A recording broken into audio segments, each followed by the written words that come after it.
Growing up in Abilene, Kansas, Dwight Eisenhower, throughout his career, proudly proclaimed that he was a small-town boy from the very heart of rural America.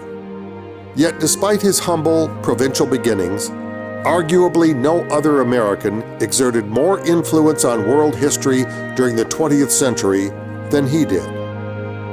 He was a man for all seasons, a great military leader and commander-in-chief during the momentous military and political events that defined the century. To be sure, Eisenhower was extraordinary from many different perspectives. While he embodied a remarkable array of leadership skills, none was more important than the character and integrity that undergirded them all. As he himself stated, the supreme quality of leadership is unquestionably integrity.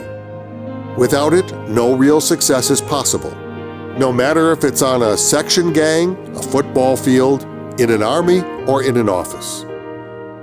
So too, Eisenhower, like few others, understood the vital importance of strategic thinking and strategic leadership. He understood the bigger picture, the great sweep of history, the epic story unfolding before him on the world stage, and indeed, the strategic long-term significance of the momentous decisions of his office. He was determined to think anew and act anew, to quote Abraham Lincoln, and move towards what he called the long haul strategy. He's the only president that thought really in terms of the long term. He's the only president that organized his National Security Council with a forward planning section to look over the horizon that had to be separated from the day-to-day. I was a youngster and working in the Eisenhower White House in 1960. You only had to look into his eyes or watch the way he walked or spoke, and you knew that he was a born leader. In 1965, the Center for the Study of the Presidency and Congress was founded in response to President Eisenhower's urgent call for national strategic leadership and the growing need to preserve the lessons of history for future leaders. Today, the center has become a renowned leadership institute and the nation's foremost organization devoted to the study of the modern presidency and the relationship between the executive branch and Congress.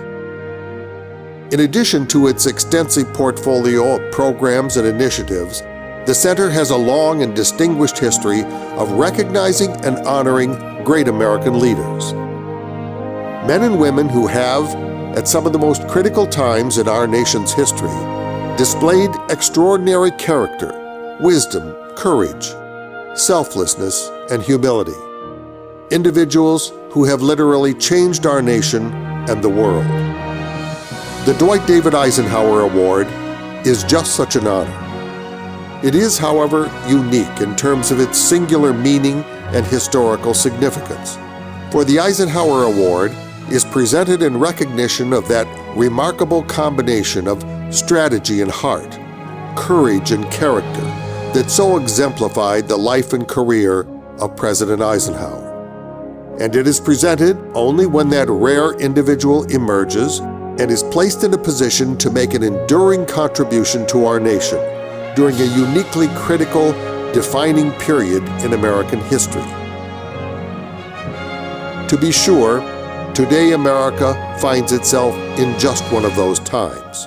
And tonight, the Center for the Study of the Presidency and Congress is proud to continue this legacy through its presentation of the Dwight Eisenhower Award to our nation's 23rd Secretary of Defense, Leon Panetta.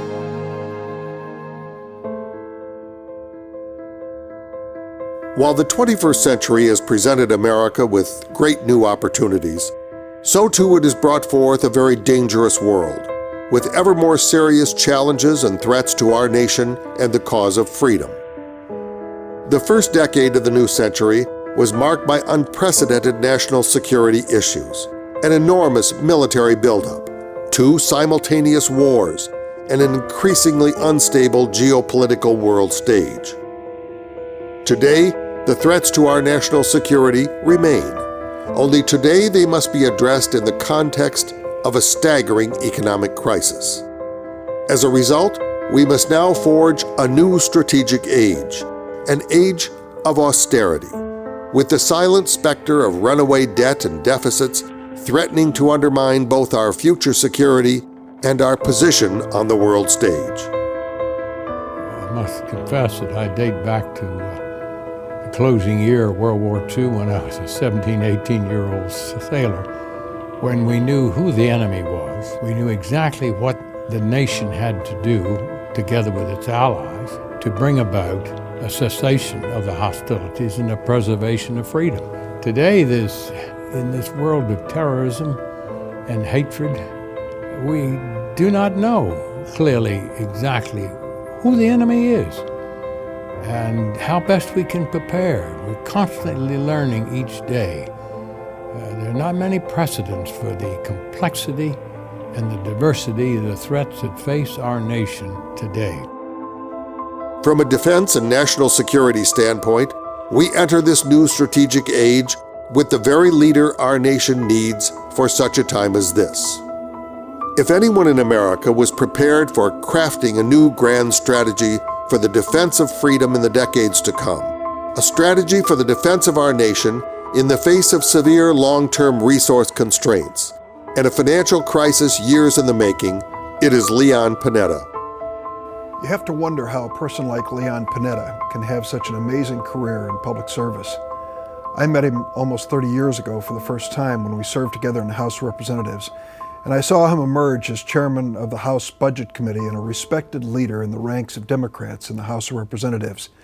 Of course, when he left Congress, he went on to the executive branch, and in service as head of the Office of Management and Budgeting, and then as the Chief of Staff to President of the United States, he was counsel to the leader of the free world.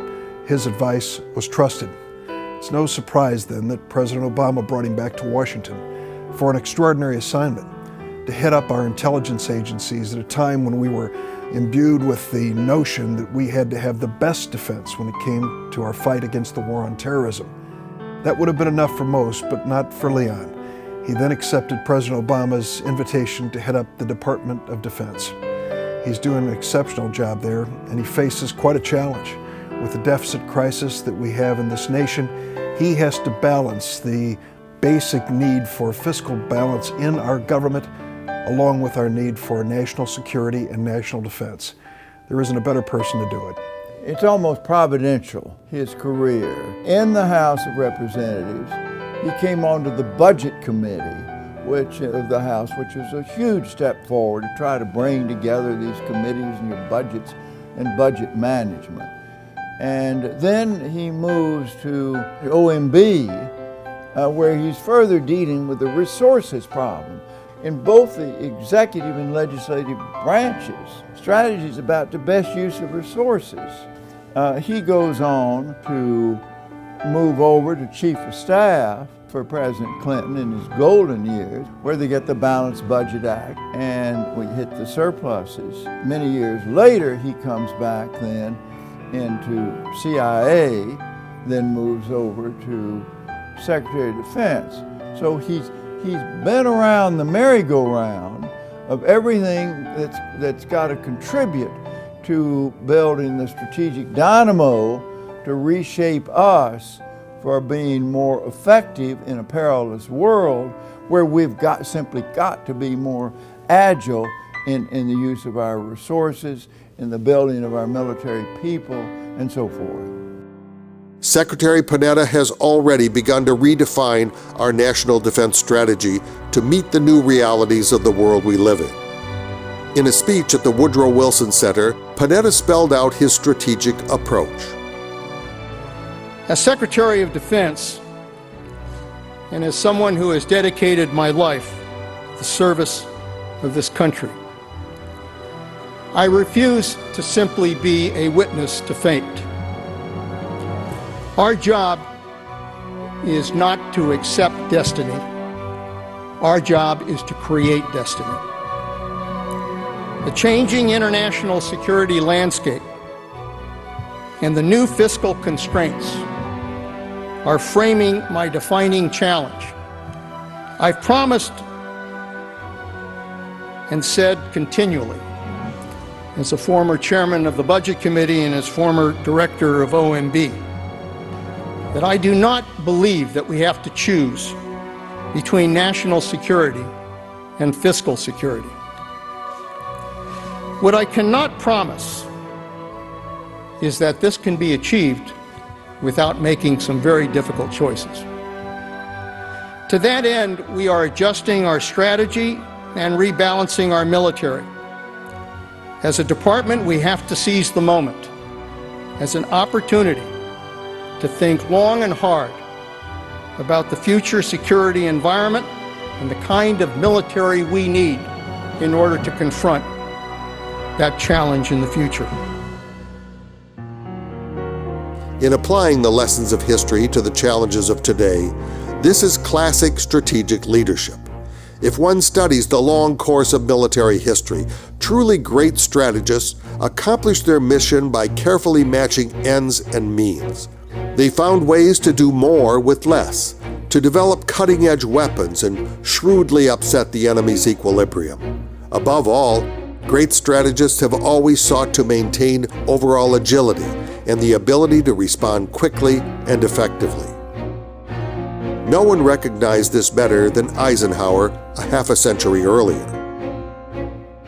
Eisenhower was masterful in his understanding of the careful balance between resources and strategy, and in his dedication to reshaping the American military establishment to meet the needs of our nation long into the future. As we peer into society's future, Eisenhower said, "You and I and our government must avoid the impulse to live only for today, plundering for our own ease and convenience the precious resources of tomorrow." Like Eisenhower, Secretary Panetta has displayed a remarkable ability to rebalance resources, strategy, and people after over 10 years of war. In this new age of austerity, he has moved methodically to match strategy and resources. Rather than throw money at the problem, win with quantity, or simply cut across the board to placate Congress, Secretary Panetta has thought smarter, not richer. He has turned to the classic principles of strategy: economy of effort, freedom of action, and initiative. He has approached the need to reshape our defense strategy and force structure as an enormous opportunity, never losing sight of the overarching principles of maintaining the world's finest military, achieving savings in a balanced manner, and continuing our faith in an all-volunteer force. The challenges Secretary Panetta faces and his dynamic approach is so clearly reminiscent of the reappraisal President Eisenhower undertook early in his presidency. As Panetta now does, Eisenhower faced a long-term threat with limited resources and an unclear national strategy. What resulted was the long-haul strategy that carefully balanced strategic imperatives with the need to control debts and deficits and a commitment to investing in infrastructure and innovation to secure our nation's future. Leon Panetta is uniquely prepared to balance these same critical needs for the coming long haul back to the mountaintop. Noting that our future defense force will be smaller and leaner, the Secretary has stressed that its great strength will be that it's more agile, flexible, innovative, and technologically advanced. We do not have the luxury of a military capable of only one task. We must take the opportunity to create more flexible and adaptable forces. We must build our special operations forces, foster new technologies like unmanned systems, space and cyberspace capabilities, all to allow us to mobilize quickly, efficiently, and effectively. He is building a strategy that transcends the tyranny of the moment, a strategy that recognizes the new realities of the 21st century and the dangerous new asymmetric threat to our nation. It is a strategy that will give America a strategic advantage over the long term, so as to shape our destiny, as opposed to allowing events to dictate our future.